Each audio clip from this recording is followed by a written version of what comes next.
नमस्कार, मैं हूं गौरव अग्रवाल और इस वक्त की बड़ी खबर, पिज्जा, बर्गर, सैंडविच जैसा जंक फूड खाना महंगा होने वाला है। केरल देश का पहला राज्य बन गया है जिसने जंक फूड पर फैट टैक्स लगाने का ऐलान किया है। केरल सरकार ने जंक फूड पर 14.5% का फैट टैक्स लगा दिया है। यानी केरल में अगर आप पिज्जा, बर्गर और सैंडविच जैसे लजीज फूड खाना चाहते हैं तो आपको 14.5% अलग से टैक्स चुकाना होगा। राज्य की नई एलडीएफ सरकार ने बजट में इस टैक्स का ऐलान किया है। सरकार के फैट टैक्स लगाने से मल्टीनेशनल फूड चेन को सबसे बड़ा झटका लगेगा। राज्य सरकार ने साथ ही रेडी टू ईट चपाती पर 5% का टैक्स लगा दिया है। दरअसल जंक फूड के कंजम्पशन को घटाने के लिए पूरी दुनिया में बहस हो रही है। डेनमार्क और हंगरी जैसे कुछ देशों ने पहले ही जंक फूड पर फैट टैक्स लगाया हुआ है। हालांकि डेनमार्क ने बाद में इसे हटा भी दिया था, लेकिन अब भारत में इसकी शुरुआत हो गई है और केरल भारत का ऐसा पहला राज्य बन गया है जिसने जंक फूड पर टैक्स लगाया है, और वो भी 2-4% नहीं, सीधे 14.5%। समीर दीक्षित मेरे सहयोगी ज्यादा जानकारी के साथ जुड़ चुके हैं। समीर, क्या जानकारी है, केरल ने जंक फूड पर फैट टैक्स लगाया है? जी बिल्कुल, ये एक बड़ा और ठोस कदम केरल की सरकार ने उठाया। ये वहाँ पे जो नई सरकार बनी है एलडीएफ की, उनका ये पहला स्टेट बजट उन्होंने पेश किया और इसमें फैट टैक्स तकरीबन 14.5% का लगाया है। ये एक डिबेट का, एक विवाद का मुद्दा हो सकता है कि फैट जो टैक्स लगाया गया है, जिन खाद्य वस्तुओं पर लगाया गया है, जैसे कि पिज्जा है, बर्गर है, ये इस बात को लेकर एक बात की बहस जरूर हो सकती है कि ये स्वास्थ्य पर कितना हानिकारक होते हैं इस तरीके के जो खाद्य हैं।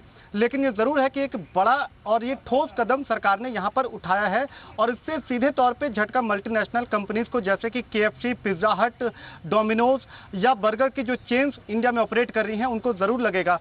यही वजह है कि मल्टीनेशनल कंपनीज अभी तुरंत इस पर रिएक्शन तो नहीं दे रही हैं, लेकिन ये जरूर है कि वेट एंड वॉच की सिचुएशन के बाद वो इस पर अपने बयान के साथ या अपने रिएक्शन के साथ सामने आएंगे।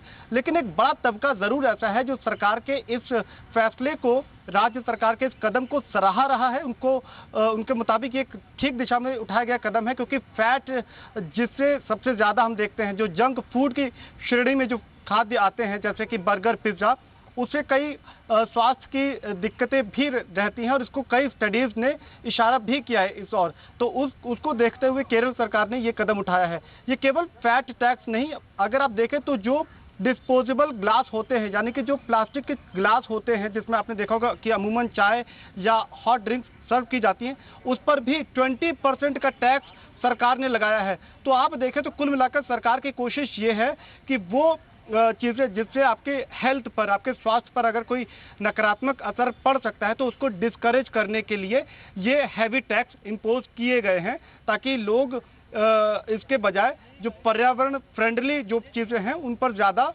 उसका झुकाव हो और उन चीजों को ज्यादा एक्सेप्ट करे।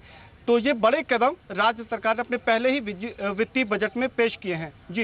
जी बिल्कुल समीर, बहुत आप सही है मेरे साथ। तो बड़ी बात है समीर, जैसा कि बताते हुए कि स्टेट बजट जो पेश किया गया नई सरकार की तरफ से, उसमें बड़ी बात सबसे बड़ी है कि जंक फूड पर टैक्स लगाया गया और उसके अलावा कुछ और चीजें, यहाँ पर प्लास्टिक का यूज डिस्करेज करने के लिए टैक्स लगाया गया। मेरे साथ दिव्या गांधी है, nutritionist, diet and cure. Divya, बहुत स्वागत है आपका जी बिजनेस पर। दिव्या, केरल में जंक फूड पर टैक्स लगाया गया है 14.5% का। एज अ न्यूट्रिशनिस्ट आप इसको कैसा देखती हैं? देखिए, एज अ न्यूट्रिशनिस्ट आप मुझसे पूछे तो टैक्स लगाना लोगों के लिए बहुत अच्छा है। उसका रीजन ये है कि टैक्स लगाने की वजह से जो हमारा मास ग्रुप है, उनका फास्ट फूड कंजम्पशन पहले से थोड़ा सा कम हो जाएगा। लेकिन दिव्या, आपको लगता है कि इससे लोगों में जंक फूड खाना कम होगा या जंक फूड लोग कम खाएंगे? देखिए, हम ये तो नहीं कह सकते कि पूरी तरीके से सारे लोग जंक फूड कम खाएंगे, लेकिन अगर जैसे हम इंडिया की पॉपुलेशन देखते हैं, हमारे यहाँ पे काफी सारे जने हैं जो कि लोअर क्लास या बिलो पॉवर्टी लाइन पे आते हैं। एटलीस्ट हम ये जरूर कह सकते हैं कि उनका कंजम्पशन जंक फूड की तरफ कम हो जाएगा। लेकिन हाँ, जो भी हमारे रिच क्लास लोग हैं या मिडिल क्लास पीपल हैं, उनकी कंजम्पशन पे जरूर कोई फर्क नहीं पड़ेगा। तो कहीं ना कहीं अगर इसके नहीं दिव्या, लेकिन अगर कोई चीज खराब है तो उस पर टैक्स लगाने से अच्छा उसको आप बैन कर दीजिए। जैसा कुछ स्टेट में शराब बैन की गई है, तो बजाय टैक्स लगाने के बैन करना ज्यादा सही है? आपको लगता है टैक्स लगाना ज्यादा सही है? देखिए, बैन करना अगर आप वैसे बोले तो वो पॉसिबल नहीं है। बाकी अगर ये सब चीजें को कंट्रोल करने के लिए अगर हम इस तरीके से कोई चीज करना चाहें या इससे भी अलग कोई हम स्टेप उठाएं तो वो ज्यादा बेटर रहेगा। बाकी शुक्रिया ban दिव्या करना आपका इन तमाम जानकारियों के लिए। तो दिव्या गांधी न्यूट्रिशनिस्ट हमारे साथ थी, जिन्होंने कहा कि एक अच्छा कदम है केरल सरकार का और इससे लोगों में कहीं ना कहीं लोग डिस्करेज होंगे क्योंकि चीजें महंगी हो जाएंगी, जंक फूड खाना और कहीं ना कहीं लोग कम खाएंगे क्योंकि जंक फूड लोगों की सेहत के लिए अच्छा नहीं होता है। फिलहाल हम आपको इसके बारे में आगे भी रिपोर्ट करते रहेंगे, लेकिन